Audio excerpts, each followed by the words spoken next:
Hello students, today's class is for class 7. In your previous classes I have explained two forms of mechanical energy, that is potential energy and kinetic energy.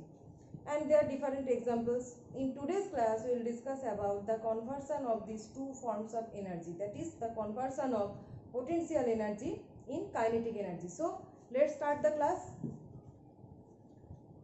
Conversion of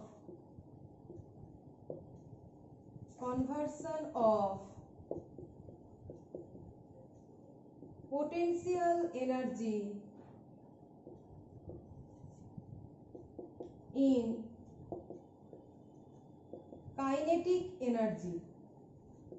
Okay, conversion of potential energy in kinetic energy.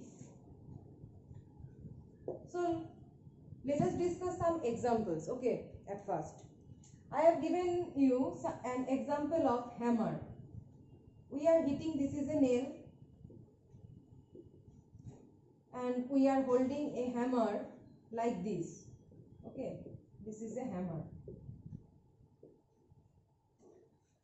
So I have given this example when I am describing about potential energy. That is, we are holding a hammer like this. That means this hammer is in rest and it has some sort of potential energy. Now to hit the nail, we are moving this hammer like this. That is the hammer gaining the motion. When we are approaching towards the nail, hammer gaining the motion.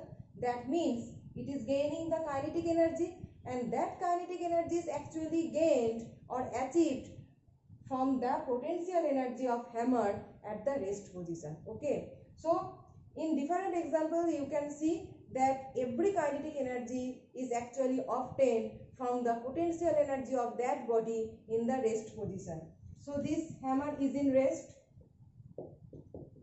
This hammer is in rest. Okay, so it has potential energy. Now the hammer is moving towards the nail. The hammer is moving towards the nail.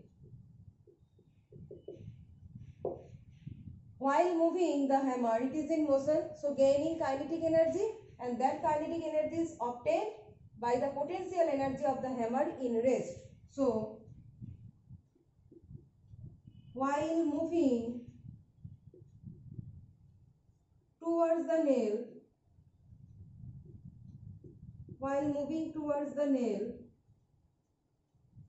the hammer gains some kinetic energy, some K dot E, that is kinetic energy. The hammer gains some kinetic energy which is obtained from the PE, that is potential energy of hammer at rest. Okay, potential energy of hammer at rest. So actually here potential energy of hammer at rest is converting into the kinetic energy of hammer in motion while hitting the nail. Okay, so now discuss the next example.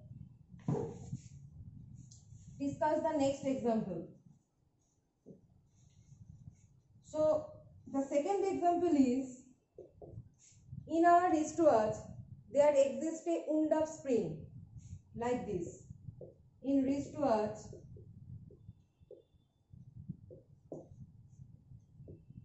there exists a wound-up spring. Okay, this is a wound-up spring. Now this wound-up spring is in rest, so it has some sort of potential energy, has P dot E, potential energy. Now while the arms of the wristwatch are moving, that means this wound-up spring unwinds itself. When this wound-up spring unwinds itself, that is releasing this wound-up condition, then the arms of the watch are moving. That means this wound-up spring unwinds itself and the arms of the wristwatch is going in motion. So the spring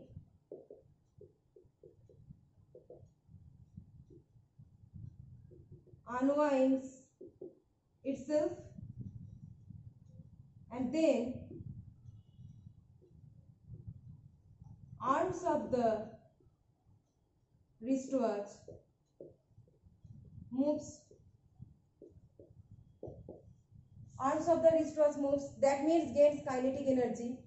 So the potential energy of this wound of spring is converted into the kinetic energy of the arms of the wristwatch when this wound of spring unwinds itself. So that is the conversion of potential energy into kinetic energy, that is the spring unwinds itself and converting into the kinetic energy of the arms of the wristwatch. So we can write here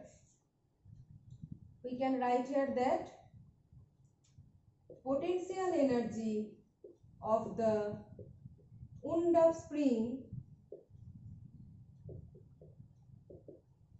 converts into the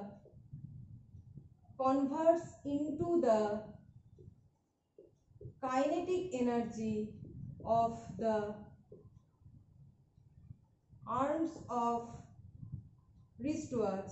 As the arms are moving, so the kinetic energy is gained by the arms, converts into the kinetic energy of the arms of wristwatch when the spring unwinds itself.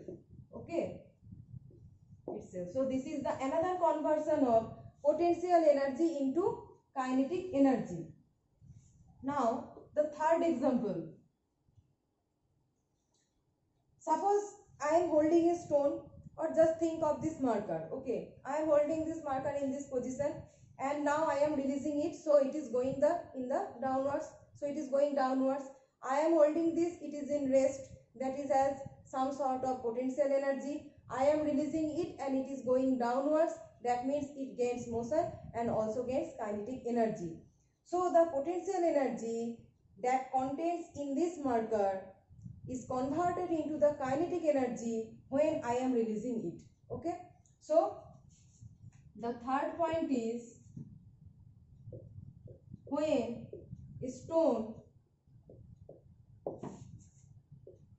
is held at the hand, is held in hand, it has some potential energy, right? On releasing the stone, it moves. On releasing the stone, it moves downwards. It moves downwards. That is in motion, and hence gain some kinetic energy, that is actually obtained from the potential energy of the stone at rest. Okay, the stone at rest or the marker at rest has some sort of potential energy, and when it is going downward region, that means the actual kinetic energy is gained by the potential energy at this rest position. Okay, so this is the third example. So let's discuss another natural example. You must have seen waterfall. Okay, so if you are thinking about it, suppose this is a waterfall. Okay, waterfall. So water here water is in rest. Water in rest. Comparatively, here water is falling. Water falling. Okay. And in this region, in comparison to this region is in rest. That means in this region, water has some sort of potential energy, and when after this point, when it is falling downwards, that is, it gains motion, gains kinetic energy, and the potential energy that was stored in this region is converting into the kinetic energy of this waterfall. Okay, so potential energy that is stored in this region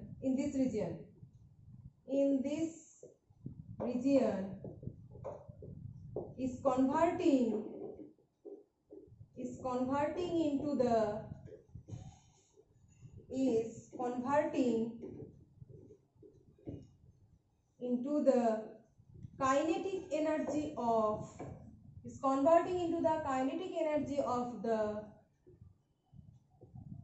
waterfall.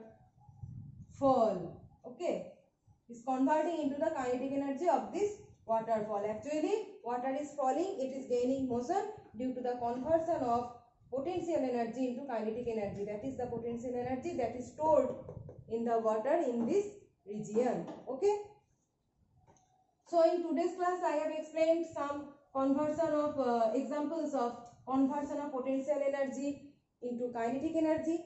In the next class we will discuss some more examples of conversion of potential energy to kinetic energy and some examples of conversion of different forms of energy. Okay.